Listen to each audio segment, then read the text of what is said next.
A few days ago, the IPC made an announcement. Under the watchful guidance of the Marketing Development Department, and in accordance with the Interstellar Peace Charter, the independent Sigonian sovereignty has hereby been established, and shall take a legislative seat at the Interstellar Congress. The formation of the Sigonian sovereignty is of great historical significance to the Sigonia system. This move puts an end to the planet's long and bloody history, turning the sensational Kataka-Abjin extinction event into a distant memory. Sigonia 4 is located in an unclaimed zone at the intersection of the Denise, Prothean, and Dorneau star clusters. The planet's surface environment is known for being extremely harsh, constantly faced with the threat of impact from small-scale celestial objects. This is why very few intelligent species have made this planet their home, dividing themselves into several tribes to eke out nomad lifestyles as they struggle to survive the arid desert wilderness. They have developed their own folk beliefs that are independent of the Eon belief system. Sigonia. Sigonia. Ravenous eye of the storm, spurned by all the gods. Land of rock, but not water. Lightning, but not rain. Blood, but not tears. You beat us with your falling stars. You lash us with wind and storm.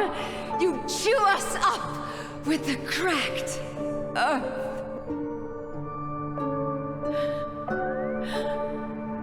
You promised us a land of honey, yet yoked us beneath a sword of bitterness.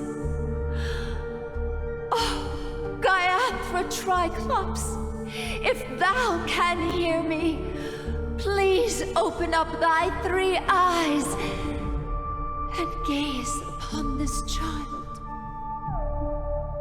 When you took his father, my child was still sleeping in my belly. And where my husband went, I too soon must go. I don't ask for a peaceful death, just for you to tell me, does the baby swaddled sweetly asleep? Does he dream of his mother's heartbeat and the sound of falling rain? Please tell me whether this life is all just a fleeting dream. Otherwise, why would this child be born to face impending death? Mommy! Mommy, the rain. It's raining. Raining?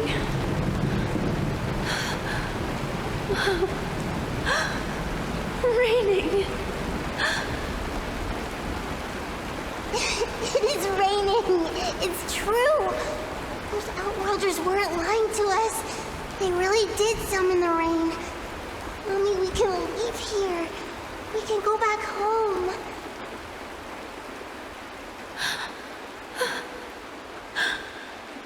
Back home. Gaiathra Triclops. You came. Do you hear that? Thank you. Thank you.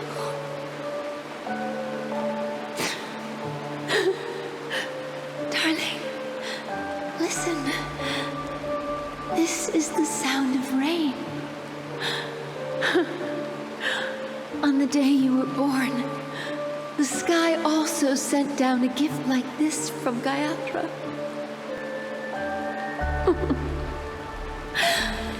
Such such a lucky child. Such a blessed child. Just like your name. A gift from them to Avjen. My boy.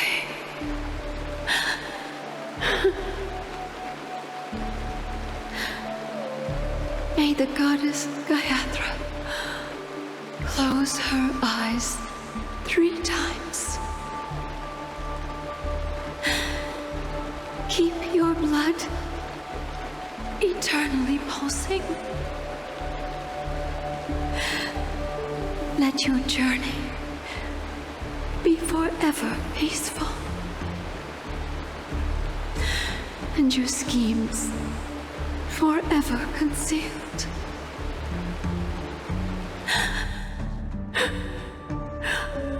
Welcome to this sad world, Kakavasha.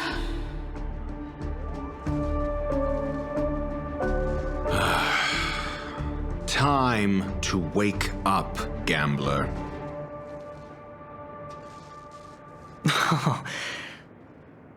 Oh, heavens. I must have drunk too much Soul Glad. Didn't expect you to be back so soon. How is it? Find anything? Just as you guessed. Nobody outside knows about Robin's death. There aren't even baseless conspiracy theories. They're still streaming the rehearsal for her ceremony, using a stand-in, I guess. They must be dreaming. Of course. Who could imagine that death would actually descend upon the idyllic dream created by the family? Let alone that the victim would be the female lead of the Charmony Festival. To be honest with you, I didn't believe it. I even tested it a few times myself, until I discovered that I couldn't actually die.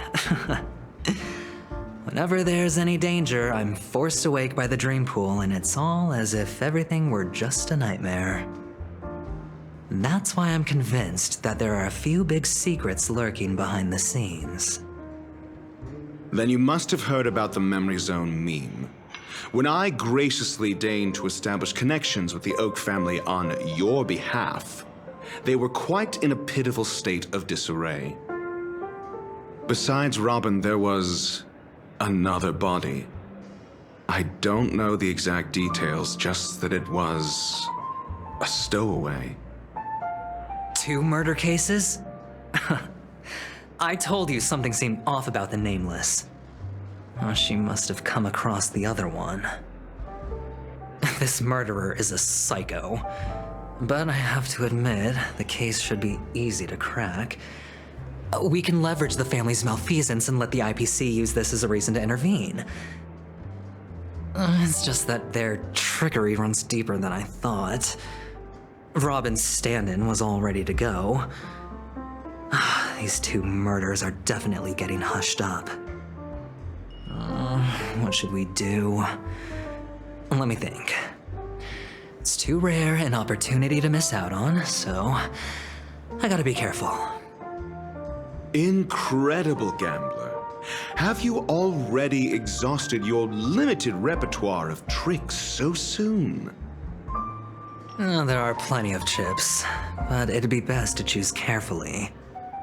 The most straightforward has to be Robin. Remember? That masked fool once told me to find a mute as a friend. Robin is what she calls the mute. She has lost her voice, and while most people can't pick up on it, you and I cannot mistake that sound. Not produced by any voice box, but rather by the resonance of the harmony. If that girl hadn't gone hoarse from singing practice, there'd only be one possibility. Something was up with the family. Or Robin herself. To get to the bottom of this, I tried every way I could to meet her. But she died. Right before my very eyes. A complete and utter loss. Incidentally, it seems to have resulted in your rather undignified arrival on the interrogation stand. There were eyewitnesses at the scene, And the family, in their graciousness, has tentatively accepted your alibi. However, for the foreseeable future, you shall, regrettably, find yourself under the vigilant watch of the hounds. Well, things aren't looking too optimistic, Doctor. I'm starting to break out in a cold sweat. Do you reckon there's still any chance of a comeback, given how things are? A probability? Yes, it exists, but it verges on the infinitesimal.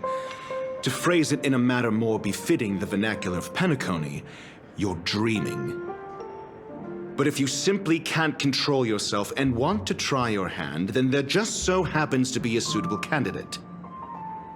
That man wants to see you again. Who? Sunday. Is this a public hearing or a private trial? If it were the former, it would hardly befit my stature to stoop to the role of a mere messenger. Fine. Well, that's great. It's all great. You see, the dead can't talk, but the living can. Ratio, I'm convinced now that there must be something wrong inside the family. Oh, just you wait and see. That man's sister has died. He can't sit on his hands. Well, without any further ado, let's set off. Lead the way. The show is about to begin. We're here. The Dewlight Pavilion is the Oak family's fortress and a place where heads of the families meet to discuss great plans for Penacony. Fortress? I like this metaphor. I dealt with the warlords of the Amanica star system not long ago, and their synchronized orbital manor wasn't this heavily guarded. This mansion nominally belongs to Sunday, and is very befitting of its owner. Without his express invitation, the likes of ordinary guests would never grace these grounds in their lifetimes. Look around while you still have this moment of freedom. Hey, Doc, whose side are you on anyway? Who's to say I won't sell you out? We'll see. When we meet the authoritarian master of the Oak family, I'll pry an answer out of him. Follow me and I'll bring you to his parlor. Hold your tongue and let me deal with the members of the family.